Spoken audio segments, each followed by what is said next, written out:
Hi guys, welcome to my channel and this reading. This is for Scorpio divine masculines who are in a twin flame connection. You could be a sun sign, moon sign, rising sign, or Venus sign, Scorpio. Oh, I think my lighter is gonna kick the bucket. I said this in the last video too. Did I change my lighter? I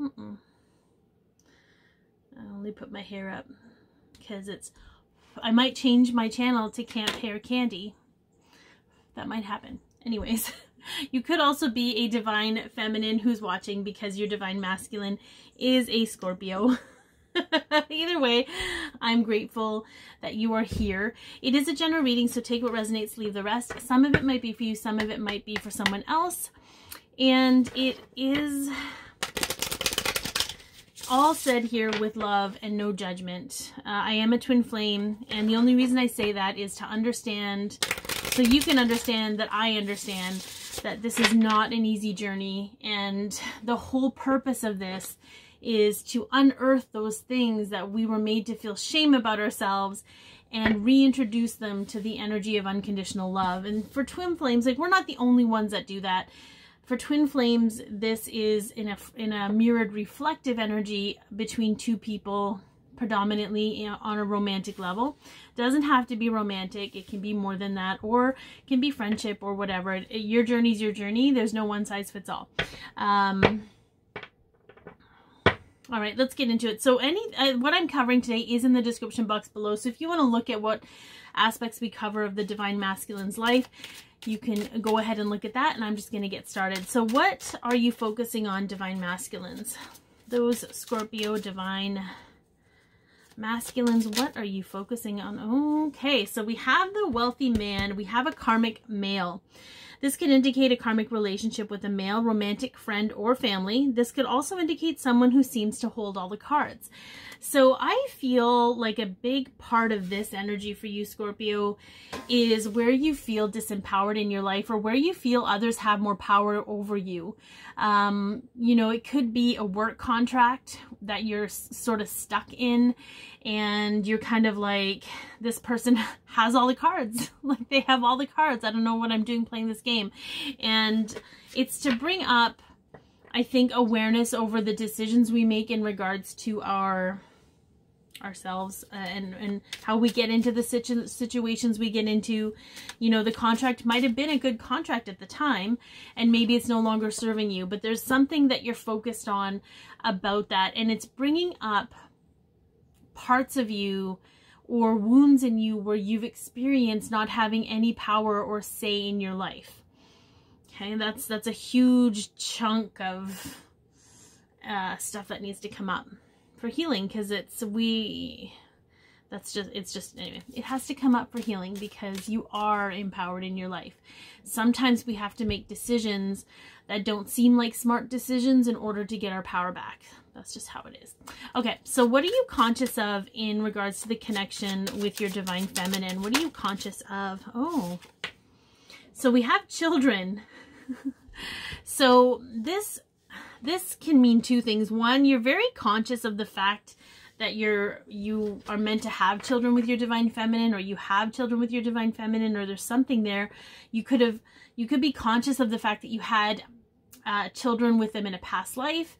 There is also an element of immaturity with this card, so you could also be very aware that when the two of you are emotionally triggered, because it doesn't just belong to one. If one is immature or has an immature emotional reaction, so does the other. It just comes out differently.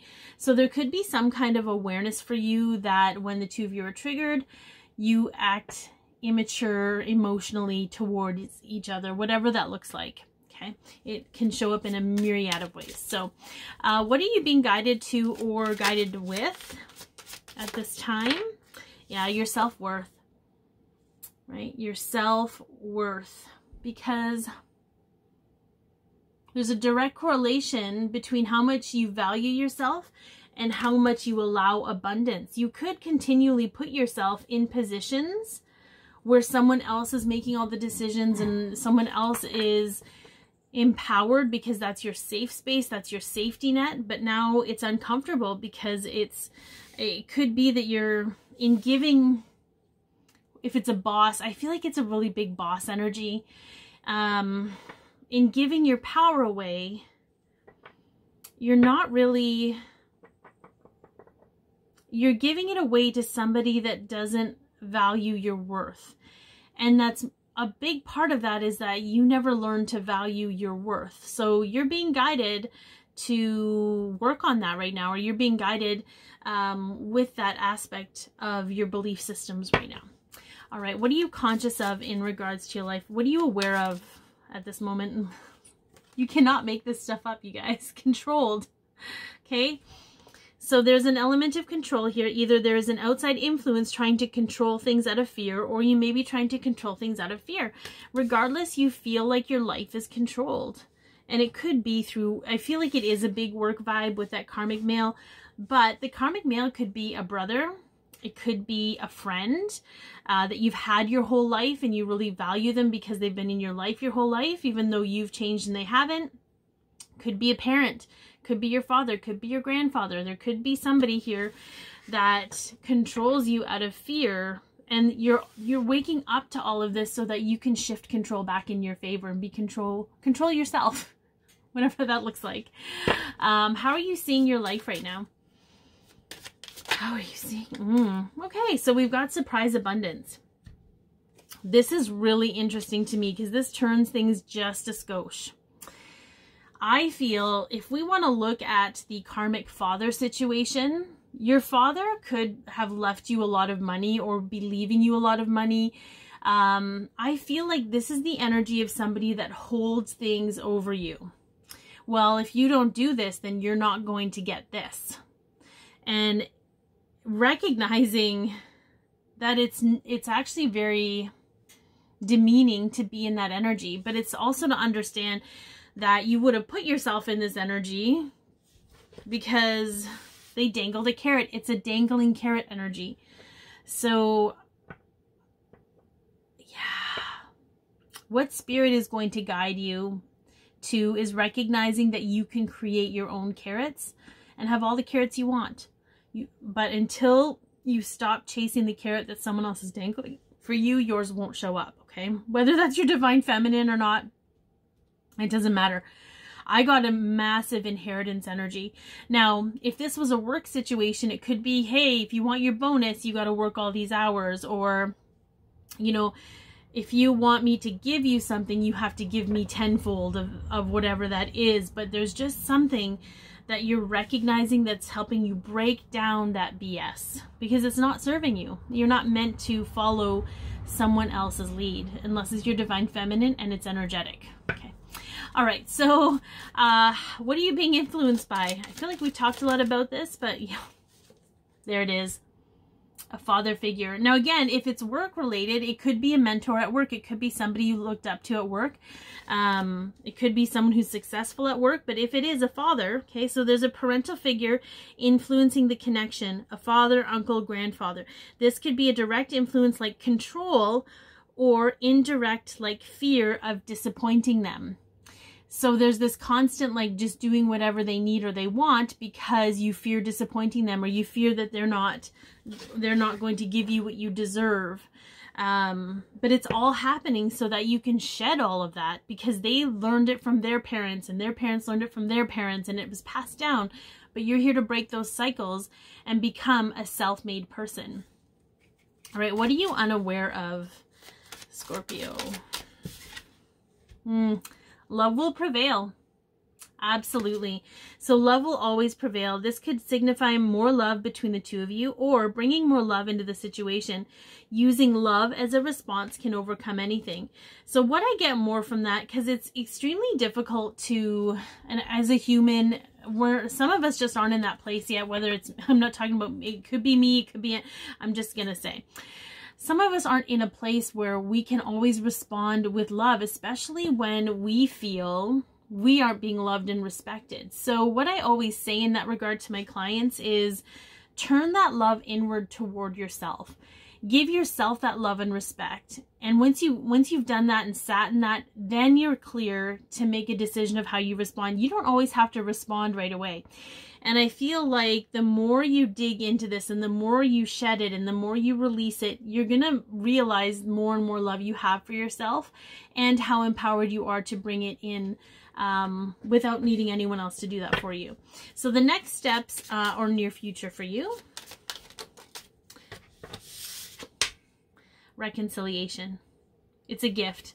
The next step, because this is a hard step that you're in. This is a tough go. So this can be reconciliation between you and your divine counterpart or another level of it. It can also be reconciling with yourself or other aspects of your life. So once you've gone through this and it's almost like taking an inventory of this feels good, this doesn't feel good. This dangling carrot is something I've never actually had. It just keeps here. Or I get breadcrumbs.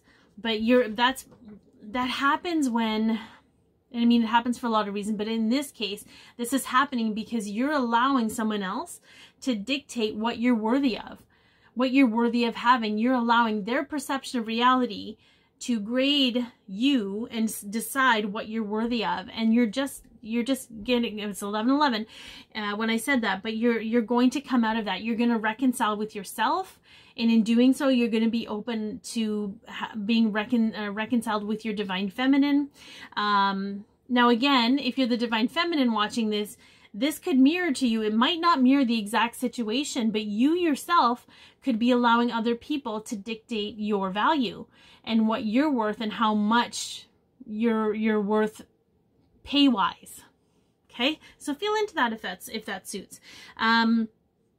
You could even reconcile with this other person. If I always say with karmic relationships, regardless of whether they're family, friend, or whatever, if your karma's done with them, you're ready to move out of that energy. They go on their own path. They have their own path. And sometimes paths aren't meant to walk together. I don't know what that looks like. I'm not here to dictate how your relationships look. I can tell you that the universe is going to keep pressing you until you see yourself and experience yourself as an equal to those other relationships or to the other people in the relationships. All right, let's take a look at one last piece of guidance for you.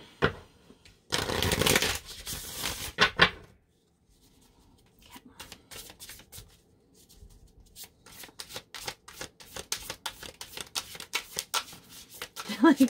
There we go. They're slippery. Oh, I love this. Yeah, taking steps. Taking steps with intention. Just allowing yourself to take baby steps with this. You don't have to make big leaps. You just have to have a little faith in yourself. So I'm going to look at intention because there's always another meaning with it. Intention. We have energy, intention. Moving forward. You're absolutely moving forward with this. So yeah, because once you're aware, you can't go back. And as hard as this is, because there's going to be anger and there's going to be sadness because you expected more of this person you think so highly of, but then you get to witness that they were just as clueless as you were about how this all went down. It's just that you got to wake up and be aware of it. And it's going to really help you interact with your divine feminine in a healthier, more loving way as well. Because you're going to feel the power of your self-worth. So I hope that this has helped. Be your peace, love yourself, share your light, and have an amazing day.